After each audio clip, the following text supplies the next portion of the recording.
고린도전서 12장 12절, 13절, 26절 제가 읽겠습니다. 몸은 하나인데 많은 지체가 있고 몸의 지체가 많으나 한 몸인과 같이 그리스도도 그러하니라. 우리가 유대인이나 헬라인이나 종이나 자유인이나 다 한 성령으로 세례를 받아 한 몸이 되었고 또 한 성령을 마시게 하셨느니라.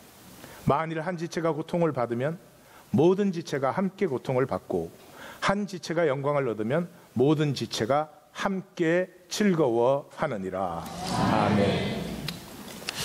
오늘 말씀은 제가 설명을 해서 될 수 있는 말씀이 아니고 또 제 설명을 알아듣는다고 해도 별로 쓸모가 많지가 않아요. 그래서 오늘은 좀 가슴을 열고 영혼이 느껴야 되는 그런 말씀이어서 제 나름대로 묵상을 하면서 준비했습니다. 먼저 영상을 하나 볼 텐데요. 실화입니다. 피아니스트라는 소설과 영화로 이미 나왔는데 이 1939년에서부터 45년까지 있었던 실화예요. 폴란드가 독일 나치에게 그 강점당했을 때 워쇼, 그 폴란드의 수도인, 우리는 바르샤바 그렇게 발음하는 것 같아요. 워쇼에 있는 그 유대인들을 전부 잡아가지고, 유대인들이 폴란드에 많았습니다. 숫자가 많으니까 일단 게토에다가 전부를 수용했어요. 그리고 그 게토에서부터 계속 수용소로 이제 실어 나르는 거예요. 수용소 가면 이제 죽는 거죠. 그러는데 그 잡혀가는 길에 이 피아니스트가 스필맨인데, 발음이 우리로는 잘 안 돼요. 스필맨. 그런 그 피아니스트가 친구가 자치경찰이 된 친구가 있어가지고 그걸 도망을 시켜줍니다. 그래서 도망쳐 나와서 그 빈 집에서 숨어서 사는 거예요. 그러니까 먹고 살 수가 없으니까 밤에 아무도 없을 때 다른 빈집들을 찾아다니면서 음식 남은 게 있으면 이렇게 가지고 와서 그렇게 먹고 사는데 이제 황달병도 걸리고 그랬죠. 근데 자기는 그 낮에 그 창문을 통해서 그 게토를 볼 수가 있죠. 그 게토에서 이제 2번이나 그 봉기가 일어났어요. 유대인들이. 그래서 2번째 봉기가 일어났을 때는 유대인들을 보면은 잡아 죽여버리는 거죠. 그 게토에 수용된 외에는 보이면 그냥 죽이는 거예요. 그렇게 숨어 있는데 이 독일 장교 호젠필드라고 하는 그 독일 장교에게 발각이 됩니다. 그래서 장교가 물어요. 넌 누구냐? 뭐 하는 녀석이냐? 이렇게 물으니까 저는 피아니스트입니다. 그래요. 이 사람이 그 폴란드에 굉장히 유명한 피아니스트인데 그때는 라디오죠. 그 라디오에 이 연주를 하는 것이 이렇게 정기적으로 나가는, 그래서 수많은 사람들이 그 연주를 듣는 그런 피아니스트예요. 그래서 피아니스트다 그러니까 이제 그러면 연주해봐 그러는 거죠. 그 숨어있는 방에 그 피아노가 있었는데 연주해봐 그래요. 부서진 피아노, 그 조율도 제대로 안 된 그 피아노를 가지고 이제 자기 생애의 마지막이 될 수 있는 연주를 합니다. 그 쇼팽의 발라드를 쳐요. 쇼팽이 폴란드 사람이잖아요. 그러니까 그 쇼팽의 발라드를 이제 연주를 합니다. 그 연주를 듣고 나서 그 연주하는 동안에 그 연주가 시작이 어떻게 했어요? 쉽지 않죠.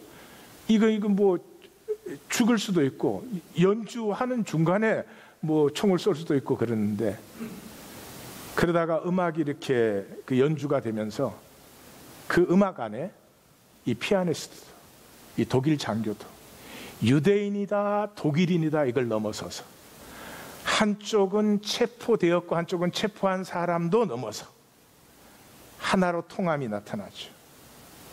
그래서 이제 그게 끝나고 나서 계속 숨겨주고 음식을 공급해주고, 그러다가 소련군이 들어와서 이 독일군은 철수를 하게 돼요. 그래서 이 호젠필드 독일 장교가 찾아와서 내가 전쟁이 끝나면 폴란드 라디오를 꼭 듣겠다. 너의 연주를 계속해서 듣겠다. 그렇게 약속을 하고, 그때 이제 굉장히 추울 때입니다. 자기 코트를 벗어서 피아니스트에게 입혀주고 떠나요. 떠나는데 이제 피아니스트는 모르지만 소련군에게 이 독일군 전체가 잡혀가지고 그 수용소에 들어가는데 독일군들은 먹을 것도 입을 것도 안 주는 거예요. 그래서 거기서 죽습니다. 나중에 이제 전쟁 끝나고 나서 이 피아니스트 서필맨이 호젠필드가 소련군 수용소에 잡혔다는 소식을 듣고 찾아가죠. 찾아갔을 때는 소련군이 다 그 독일군들을 해치워버리고 캠프는 이제 문을 닫은 후에 찾아가게 돼요. 나중에 88세가 되었을 때 생애 마지막 영광스러운 연주회를 합니다. 그 영광스러운 연주회를 했을 때 이 얘기를 이제 사람들에게 들려준 것이죠. 그 잡히던 장면을 우리가 잠깐 보겠습니다.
우리는 다 음악 공부를 대부분 안 했죠.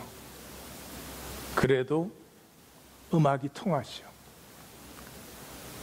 예술 공부를 안 했어도 예술을 보면은 통하죠. 하나님 안에 우리가 원래 하나였기 때문에.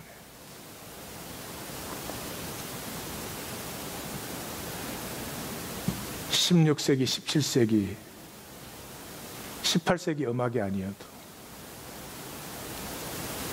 예수님 오시기의 음악이어도 통하는 것입니다.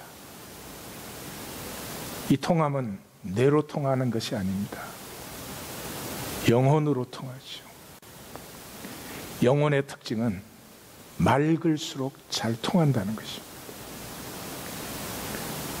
맑지 않은 영혼은 통하지가 않습니다. 느끼지를 못해요. 오늘 본문은 굉장히 의미는 단순합니다. 고린도전서 12장 후반부 본문인데요, 지체가 다양하지만 하나라는 거죠. 하나이기 때문에 지체가 지체되는 것이고, 하나이기 때문에 지체가 지체로 살아있는 것이고, 지체가 다양하기 때문에 한 몸이 되는 것이다. 당연한 것입니다. 우리는 세상에 속아서 나 자신으로 완전하려고 합니다. 나 자신은 안 좋은 얘기, 부정적인 얘기는 조금도 들어서는 안 돼. 좋은 건 또 내가 다 가져야 돼. 그렇게 될 수가 없지요. 그렇게 되지 않지요. 우리는 완전해질 수 있습니다. 어떻게? Together. 함께. 간단하지 않아요? 남편과 아내가 있어요. 각각 완전하려고 해요. 지옥을 살겠죠. 같이 하나가 되어봐요. 100배, 60배, 30배 열매가 맺혀요. 당연한 것이고 선명한 것이고, 그것을 사도 바울이 얘기를 하는 것이죠. 핵심 구절은 13절. 우리가 유대인이나 헬라인이나 종이나 자유인이나 다 한 성령으로 세례를 받아 한 몸이 되었고, 또 다 한 성령을 마시게 하셨다. 이게 복음입니다. 이게 복음의 핵심입니다. 다양한 사람들, 그러나 그리스도 안에서 다시 하나님이 회복된다. 한 성령을 마시게 한다는 말은 성령으로 살게 한다는 말입니다. 성경의 땅에는 물이 생명이에요. 지금도 그래요.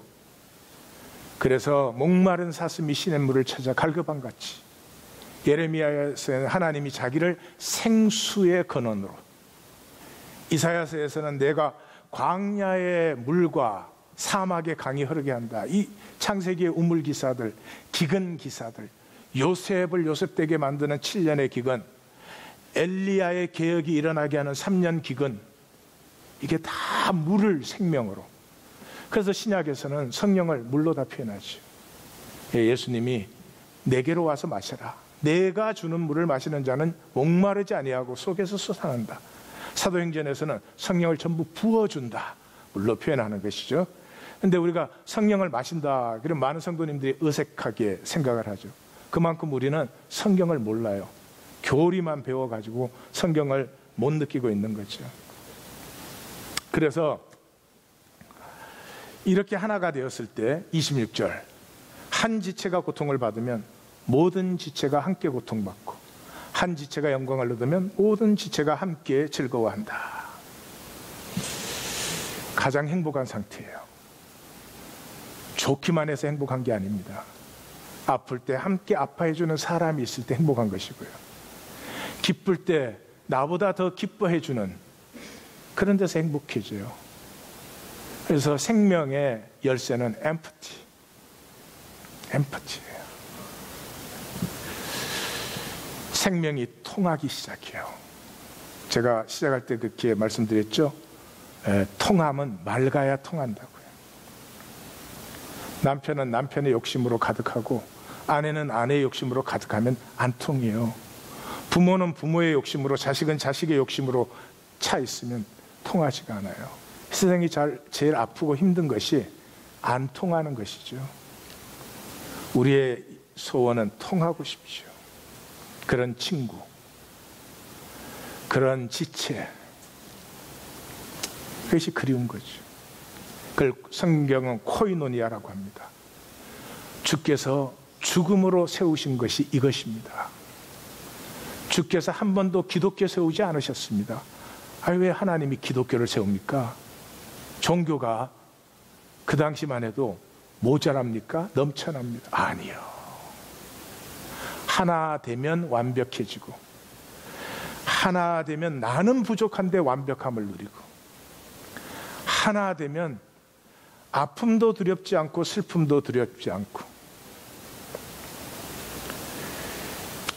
합력의 선을 이루는 하나님의 모든 것을 누리게 되는데, 이 세상에 쏘가서 남은 어떻게 돼도 나만 잘 돼야 되는지 부족한 게 없어야 되는지 잘 모르겠어요. 그게 다 망하고 있습니다. 아무것도 누리지 못해요. 자기 자신조차도 누리지를 못해요. 그래서 주님께서 죽음으로 세우신 것은 우리가 다시 하나 되게 하신 것입니다. 하나 될 때 생명의 속성이 피어나요. 생명의 속성이 하나됨이에요. 원네스. 그래서 아직도 원시 생물체를 보면은 이 하나인 원시 속성이 피어나요. 이게 처음에 발견한 사람은 윌리엄 모튼 윌러라고 하는 하버드 교수인데요. 지금 돌아가셨는데 이분이 슈퍼오르가니즘이란 초유기체란 말을 처음으로 쓰시고, 이 초유기체들의 이것보다 더 많이 있어요. 근데 특징은 뭐냐 그러면 개체가 여러 거예요. 어떤 경우에는 수십만 마리예요. 수십만 마리가 완전히 한 몸으로 이렇게 존재하고 살아요. 다시 말해서 한 몸이라고 하는 것은, 어떤 녀석은 개미 같은 경우에는 생식 기능은 여왕벌만 해요. 그 일개미는 일만 해요. 일도 여러 가지 종류가 달라요. 그 집하는 일개미가 있고, 먹이 나르는 일개미가 있고, 또 더 큰 개미가 침략해 오면은 싸우는 이 개미가 있고 그래요. 그래서 개체가 다른데 한 몸인 것처럼 그렇게 이제 행동하는 것들을 처음으로 이제 발견을 하셔서 초유기체라 그렇게 이름을 불렀어요. 벌 대표적인 거죠. 관해파리를 보여드릴게요. 저게 관해파리예요. 우리 지구의 생물체 중에 가장 큰 것이 흰수염 고래예요. 흰수염 고래는 한 40m까지 자라는데, 저게 심해에 있는 해파리인데 흰수염 고래보다 더 길어요. 40m가 넘어요. 근데 저게 한 해파리가 아니고 수천 해파리가 같이 붙어서 하나로 살아요.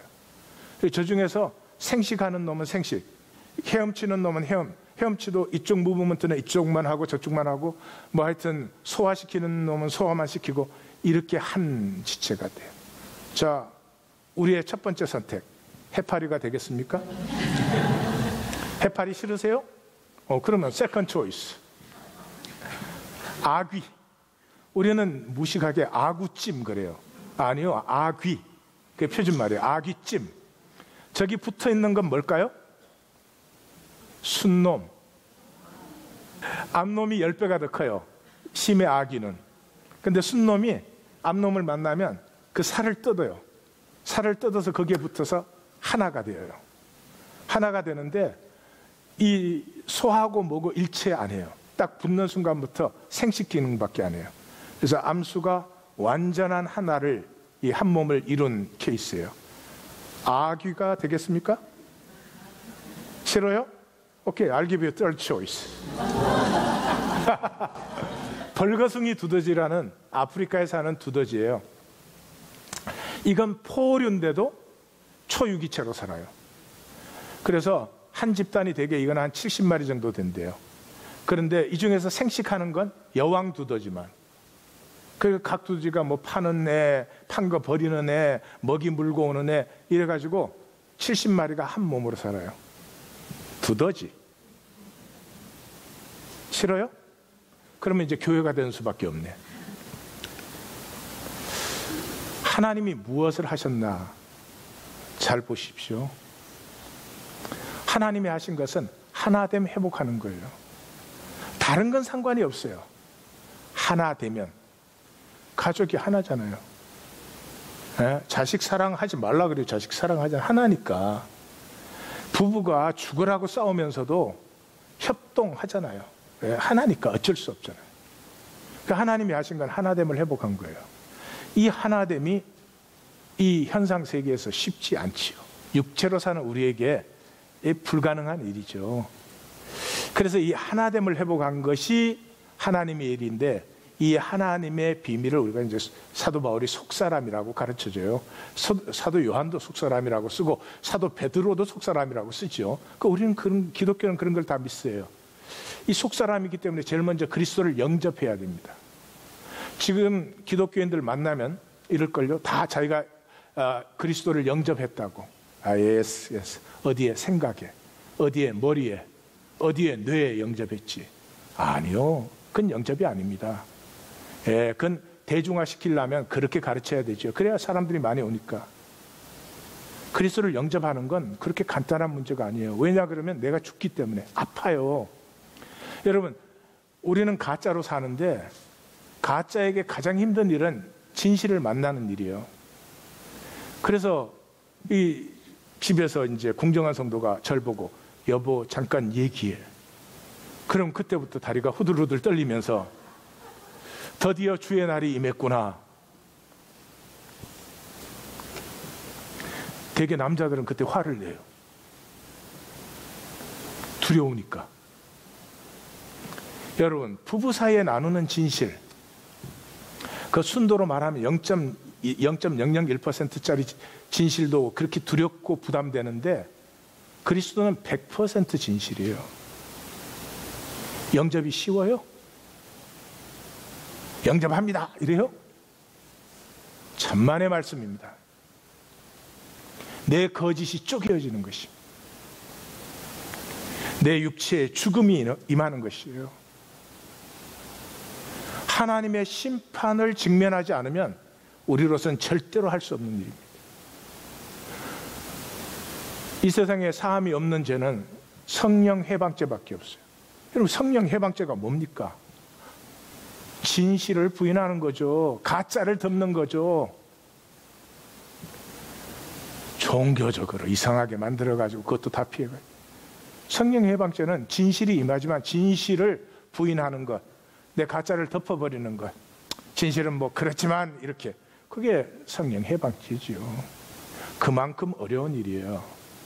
진실을 인정한다고 하는 것, 진실을 내 속에 받아들인다고 하는 것, 아파요. 떼굴떼굴 굴게 돼요.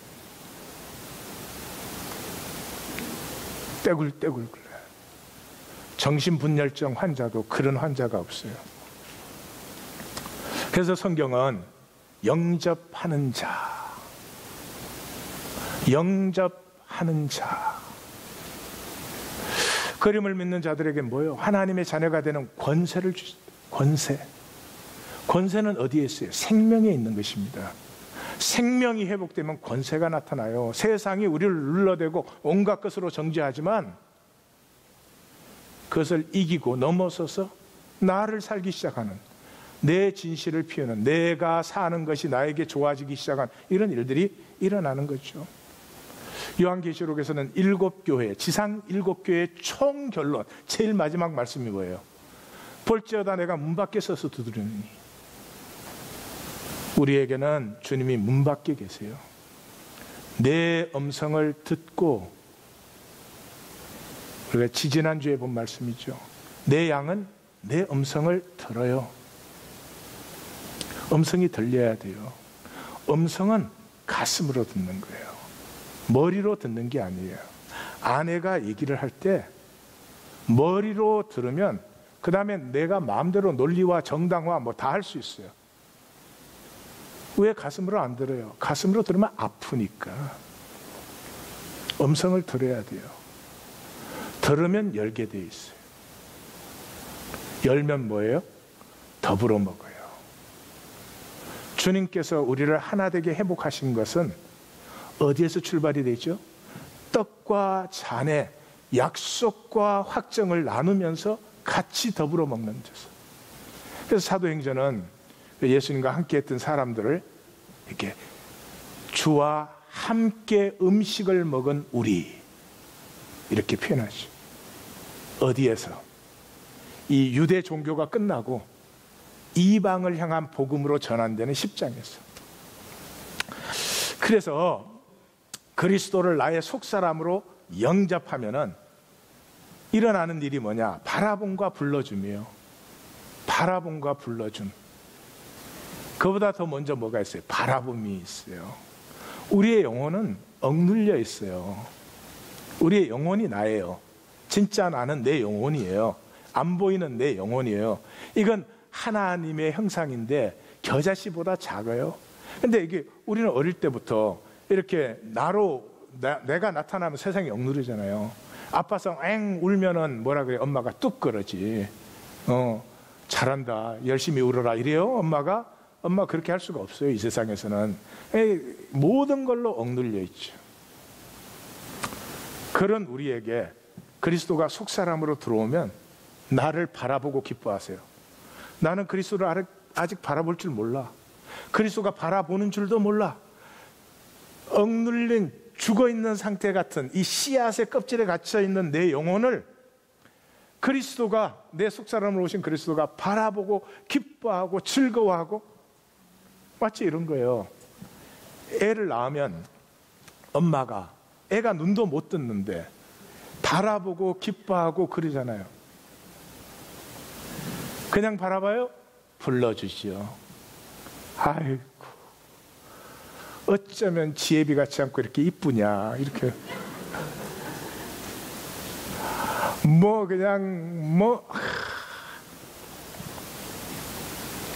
그 바라봄과 불러주면서 내가 바라봄을 배우고 불러줌을 배워요. 시편에 보면 내 영혼이 폭포수 그 떨어지는 소리보다 더 강렬하게 주를 향하여 부르짖습니다. 영혼이 살아나기 시작하는 거죠. 나태주 씨의 풀꽃, 요즘 많이 알려졌죠? 자세히 보아야 예쁘다. 오래 보아야 사랑스럽다. 너도 그렇다. 이게 진실이에요. 어떻게 봐서는 몰라요. 왜 몰라보냐 그러면 우리의 눈은 이미 세상 끝풀로 씌어져 있어요. 그래가지고 이렇게 화장하고 수술하고 이렇게 해놓으면, 수술하신 분이 너무 많은데 이런 얘기해서 죄송합니다만은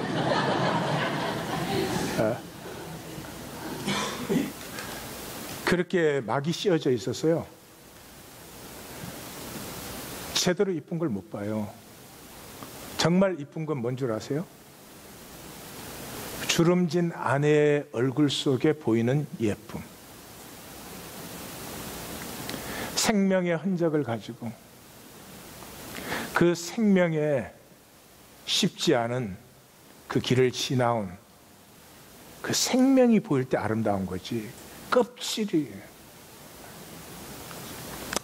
그래서 하나님이 하신 일은 딱 한 가지예요. 내 속사람으로 오셔서 나와 하나 되기를 원하시는 것. 이 속사람으로 오는 건 내가 영접해야 돼요. 내가 영접해야 돼요. 내 중심의 진실로, 나에게 주어진 완전한 생명의 자유로 내가 영접해야 되는 거다. 그걸 위해서 하나님이 하신 일은 그거밖에 없어요. 그러니까 내 육체 속에 오려니까, 하나님이 내 육체 속에 오면 나는 죽어요. 네? 하나님이 오실 수가 없어요. 오시는 게 소원인데. 그래서 내 육체에 오실 수 있는 하나님이 되시기 위해서 육체로 먼저 오셨는데 죄 없는 육체에 오셔야 되잖아요. 그래서 동정녀 탄생이에요. 옛날 얘기가 아니에요. 죄 없는 육체에 오셨어요. 오시면 그때부터 어떻게 해야 돼요? Every second에 하나님과 하나됨을 누리셔야 돼요. 육체에 오셨기 때문에 하나됨이 될 수도 있고, 그 하나됨을 내가 안 누릴 수도 있어요. 생각, 말, 행동 모든 것에 단 한 번이라도 하나님과 하나 되지 않으면 하나됨이 안 되는 거죠. 예수님의 3년의 순종은 우리 시간으로 말하면 3억급의 순종이에요. 그 결론으로 십자가를 지신 거죠. 그 마지막 도전에까지 하나님과 하나됨을 선택했어요. 그래서 십자가에서 죽으셨을 때 뭐가 드러났어요? 죽음의 거짓이 드러났죠. 죽음의 거짓. 이 뇌는 딱 한 가지예요. 죽는 게 두려워요. 그래서 안 죽으려고 몸부림을 치는 거예요. 근데 죽음이 거짓이요. 예, 끝나는 건 죽음이지 생명이 끝나지 않아요. 이 세상의 대부분의 사람들은 생명이 끝난다고 생각해요. 내가 죽을 때 생명은 안 끝나요. 하나님의 생명을 우리가 받았으니까. 그래서 고린도전서 15장에 이 고린도서가 15장의 이 결론을 다 내리는 거 아니에요. 여러 기절이 나오지만 딱 한 기절만 제가 이 썩을 것이 썩지 아니함을 입고 이 죽을 것이 죽지 아니함을 입을 때는 사망을 삼키고 이기리라고 기록된 말씀이 응하리라. 예, 사망이 깨어졌어요. 예수님의 십자가에서 생명이 끝난 게 아니라 사망이 끝났어요. 사망이 깨어지니까 이 생명은 하나님의 생명이고 뭘 주신 생명이요? 모든 것을 다스리라. 다스림의 권세를 준 생명 아니에요. 그래서 우리가 승천이라고 하는 건 예수님이 로켓 타고 올라갔다 그런 얘기가 아니고요. 우리가 잃어버린 다스림의 권세가 회복된 다스림의 자리에 하나님 보좌 우편 거기에 임하시고 앉으셨죠. 이렇게 되신 하나님이 이제는 죽음의 권세를 깨셨기 때문에 우리의 육체 안에 들어올 수 있는 하나님이 되어서 임하시는 것을 성령으로 오셨다.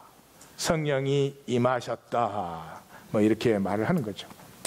여러분, 생명 회복, 구원은 하나님과 하나 되는 것입니다. 다른 것은 없습니다. 하나님과 하나 되는 것입니다. 일주일 내내 교회에 와서 사셔도 그게 구원은 아닙니다. 교회 안 오셔도 하나님과 하나 되셨으면 그게 구원입니다. 오늘 본문의 특징은 뭐냐 그러면 이거를 사도 바울이 말해주고 싶은데 이게 지금 사도 바울이 설명을 해서 되는 일이 아니거든요. 사도 바울의 편지를 다 읽는다면 오늘 본문은 이렇게 얘기하면 끝납니다. 지체가 다양하지만 몸은 하나 아니냐? 그러니 지체와 지체 사이에 어떻게 단절과 시기와 분쟁과 정죄와 판단이 일어날 수 있겠느냐? 그렇게 설명하면 끝나는 본문이에요. 근데 갑자기 바울의 논리가 깨어져 버려요.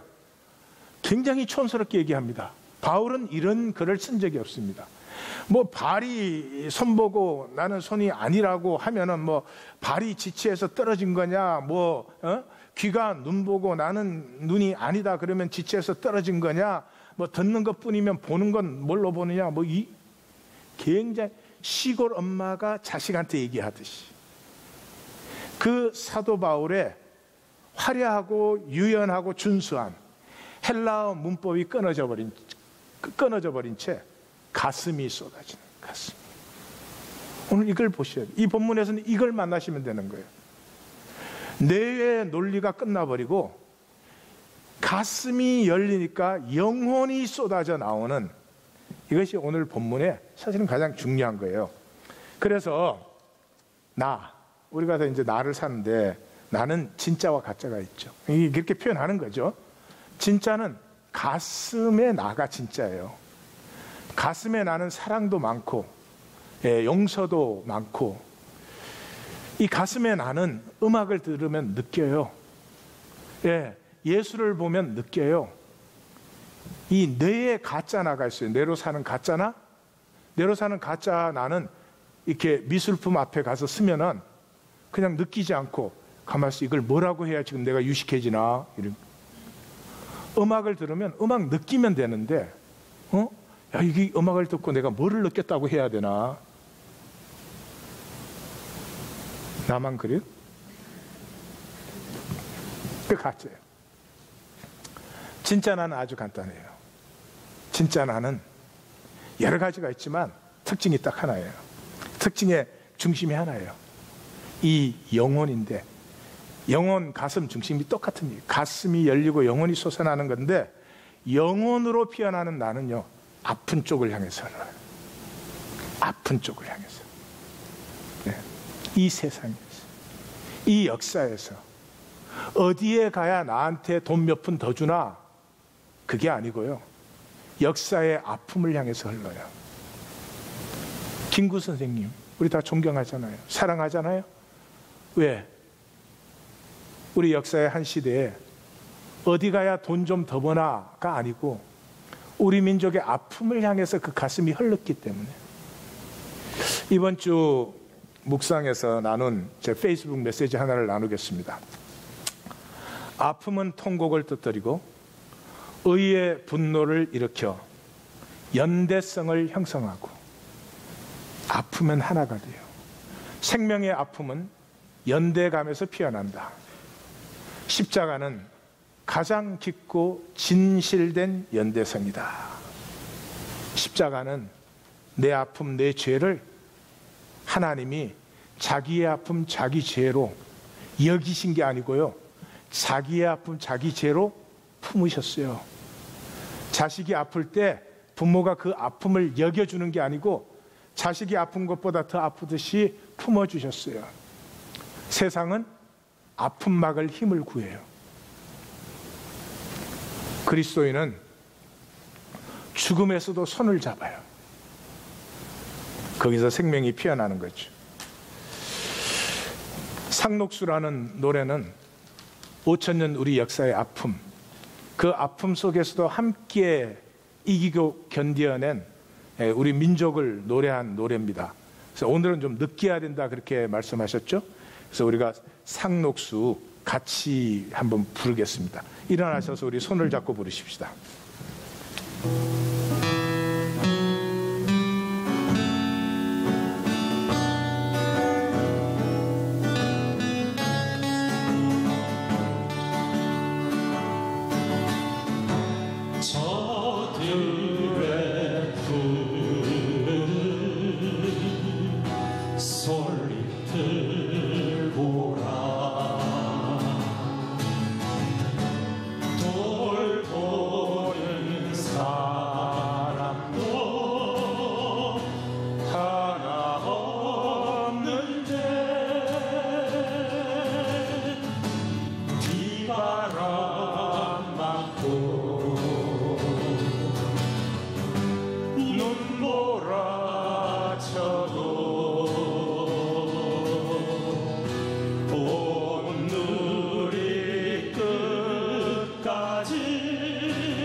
우리들 가진 것, 우리들 가진 것, 비록 적어도 손에 손 맞잡고, 손에 손 맞잡고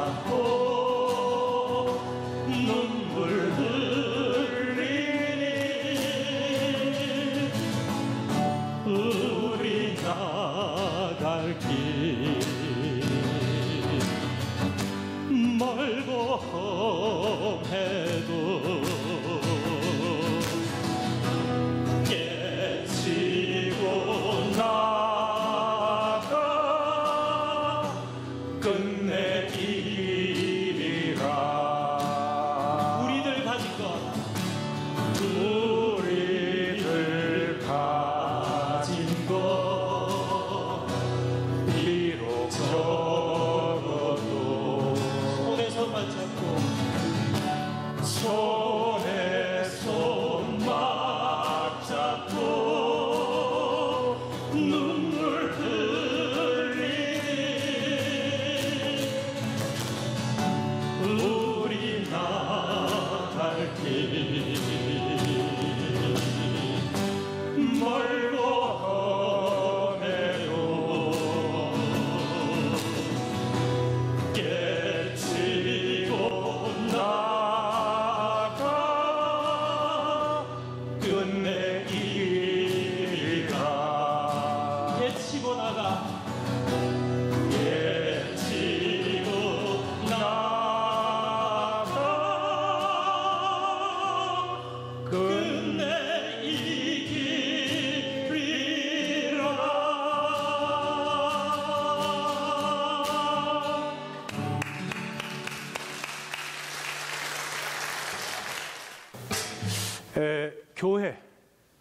교회가 뭐냐 하는 그 이미지를 세상에서 찾기는 참 힘든데, 이 노래가 교회에, 성경이 말한 교회 이미지에 가장 가까워요. 교회는 이런 사람들이에요.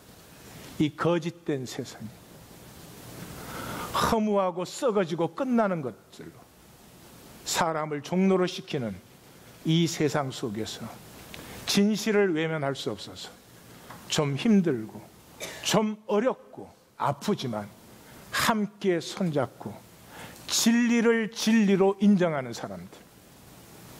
내가 무엇을 할 수 있는 것은 없지만 그래도 진리는 진리라는 것을 인정하고 받아들인 사람들.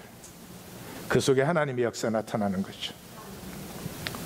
이러한 숭고함, 짧은 생애에 왜 이러한 숭고함을 살지 못하고 우리의 삶은 천박하게 되어서 아무것도 아닌 것에 욕심을 부리고 아무것도 아닌 것에 갈등을 하고 한 가족으로서 만나서조차도 서로 사랑하지 못하는, 왜 이런 삶이 되었을까?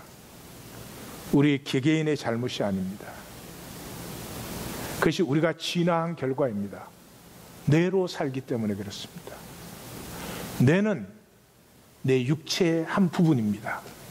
진화의 결과입니다.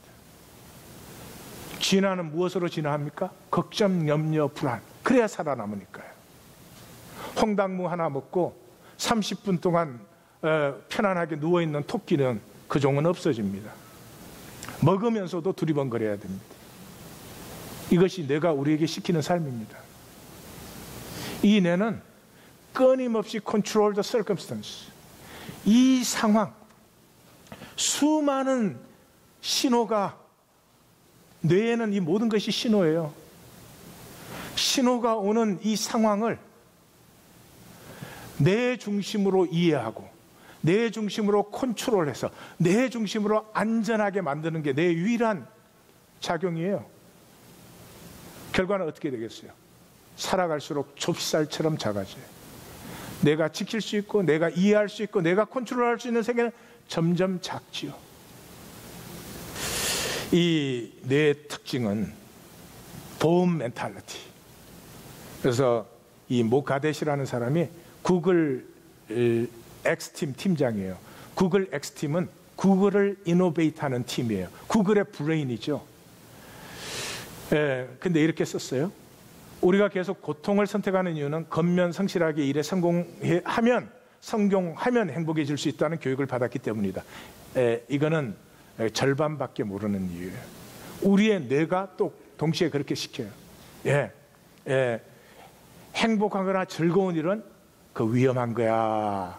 그건 보장이 없는 거야. 힘들어도 고통스럽게 살아야 돼. 그건 너를 지켜줘. 그렇게 하면 이 사회에 괜찮은 자리 하나 잡을 수 있어. 자리 잡으면 먹고 사는 거 걱정 안 해도 돼. 질문이 행복이 아니에요. 내가 무엇을 해야, 어떻게 해야 행복할지가 아니에요. 어떻게 해야 보장된 자리에 내가 들어가느냐예요. 그러나 이런 등식은 승리하지 않는다. 왜? 실제로 행복해야 진정한 성공이 와요. 내는 이걸 거꾸로 살게 해요. 모 가댓은 내 얘기는 하지 않았지만 우리 삶을 잘 말했다. 이 사람은 이 세상에 우리가 상상하는 성공은 다 이룬 사람이에요.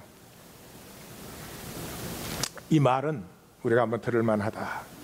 보험 멘탈리티예요. 우리는 행복을 찾지 않아요. 어디에 어느 자리를 잡아야 안전하게 먹고 살까? 다른 사람의 어떤 부러움을 사면서. 부러움을 사면 뭐예요? 행복하지 않은데. 이 뇌는 시간과 공간뿐입니다. 우리에게 있는 건 현재뿐이에요. 현재 이상은 없어요. 근데 뇌는 이래요. 현재는 이미 내가 확보한 거잖아요. 그러니까 끊임없이 과거와 미래에 매달리게 해요. 과거는 뭐예요? 죄책감이 죄책감. 우리 모두의 과거는 죄책감이요. 응? 내가 그렇게 살지 않았어야 되는데. 그때 공부를 더 했어야 되는데. 그때 미스터 리가 아니고 미스터 박인데. 그게 과거예요, 우리의. 웃으시죠? 죄책감. 우리 속으로 다 이래요. 싸지 싸. 미래는 뭐예요? 불신이에요. 절대로 내가 새로워질 수 있다고 생각 안 합니다. 이거라도 어떻게 잘 가꾸고 어떻게 해가지고 이렇게 좀 걱정 없이 살면 이러지, 내 존재가 지금 불행해도 진정으로 행복해질 수 있다. 지금이 새로워질 수 있는 시간이다. 지금이 하나님의 시간이다. 이 절대로 받아들일 수가 없어요. 멈추지 않죠. 계속 생각을 돌려대죠. 공간은 여기뿐이에요. 거기와 저기는 다 내 작용이에요. 그러나 여기는 내가 확보했잖아요. 그러니까 내는 절대로 여기는 생각 안 해요. 거기와 저기를 생각해요. 내는 필요한 지체예요. 그러나 주님은 아니세요.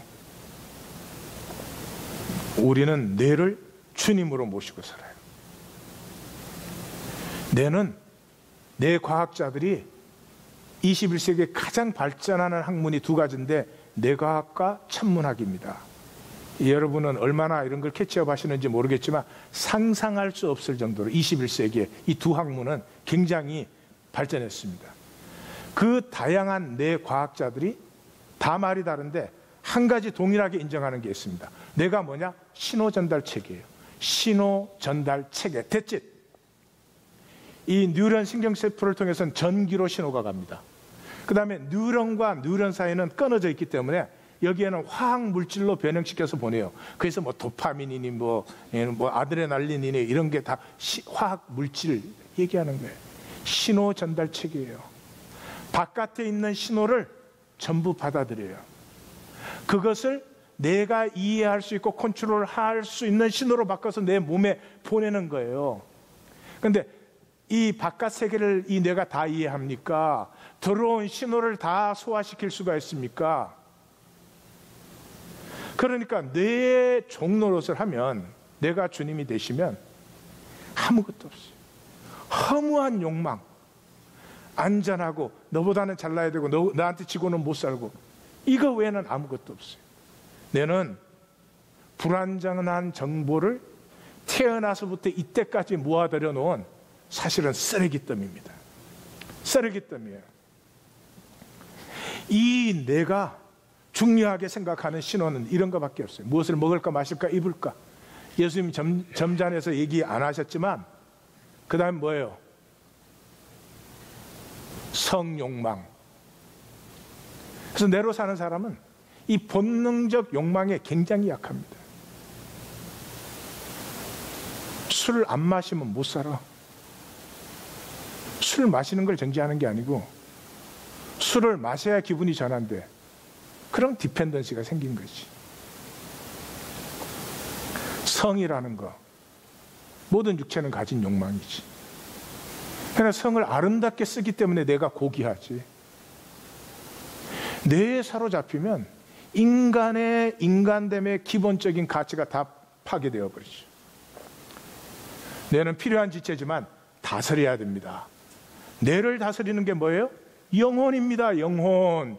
영혼이 열린 사람은 내가 뭐라고 해도 그걸 넘어서서 더 소중하고 더 아름다운 가치를 가꾸어 나가기 시작하고요. 내 이기성에서 자유해져서 만유가 신음하는 것을 느끼기 시작해요. 영혼은 맑으니까요. 영혼은 타락되지 않습니다.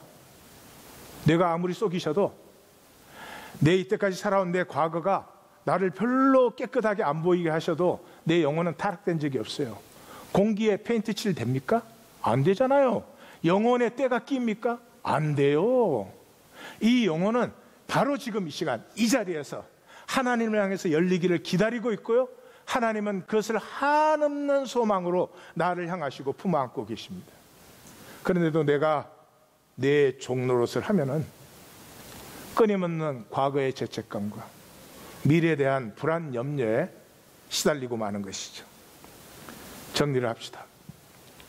우리는 진리를 살지 않고 망상을 삽니다. 뇌로 살기 때문에. 내가 실체가 되면 만유가 실체가 됩니다. 이 만유를 나로 누리라고 허락하신 유업인데 하나도 못 누려. 왜? 내가 가짜니까요. 이 진짜를 회복하는 건 말씀밖에 없다. 제가 말씀 많이 드렸죠. 모든 것은 합력하여 선을 이루십니다. 내 삶에 어떠한 일이 일어났든지 내 삶이 하나님의 생명, 하나님의 영혼이 피어나는 삶이라면 반드시 합력하여 선을 이루는데, 이 합력하여 선은 내가 진짜일 때 맺어지는 것입니다. 뇌에서는 맺어지지 않습니다. 인간의 영광이 무엇입니까? 인간은 왜 사는가 질문하는 존재입니다. 이 왜 사는가 하는 질문이 없으면 내 종로로서로 끝날 것입니다. 인간의 특징이 무엇입니까? 선택입니다. 하나님을 인정할 수도 있고 하나님을 버릴 수도 있습니다. 그래서 바울은 인생을 끊임없이 모든 서신에서 나오는 것이 이것이죠. 끝까지 현상에 이 육체의 종으로 살 것인지, 아니면 자유한 하나님의 자유한 유업자로 살 것인지. 내가 주님이 되면 가장 중요한 것은 돈이죠. 왜냐 그러면 살아남는 데는 돈 이상의 것도 없고 돈 이하의 것도 있을 수가 없기 때문입니다. 그렇지만 우리의 영혼은 알죠. 돈보다 중요한 것이 있죠. 제가 말 안 하면 모르시겠습니까? 우리의 영혼은 의미와 가치를 추구하는데 가장 아름다운 가치는 하나됨의 가치입니다. 그래서 세 분의 하나님의 가치 아니에요. 세 분의 다른 하나님이 완전한 하나를 이루는 거예요. 뇌로 사는 사람은 그의 나라와 그의 의는 결코 구할 수가 없습니다. 뇌에는 없는 프로그램입니다. 뇌는 초월이 없습니다. 뇌는 주어진 정보 속에서 나에게 제일 이익되는 것이 무엇이냐, 그것이 뇌의 한계입니다. 그 한계를 넘어서는 것은 뇌를 넘어서 영혼의 사람들입니다. 그렇지만 구원, 믿음, 소망, 사랑, 은혜, 용서, 하나님의 나라, 이것은 영혼의 세계를 얘기하는 것입니다. 뇌의 세계, 육체의 세계가 아니고 영혼의 세계. 예수님이 재판받으실 때 내 나라는 여기에 속하지 않았도다 할 때 이 뇌로 사는 현상 세계가 아니라 영혼의 세계에, 영원한 영혼의 세계를 말씀하신 것이죠. 유업자가 되시기를 주의 이름으로 축원합니다.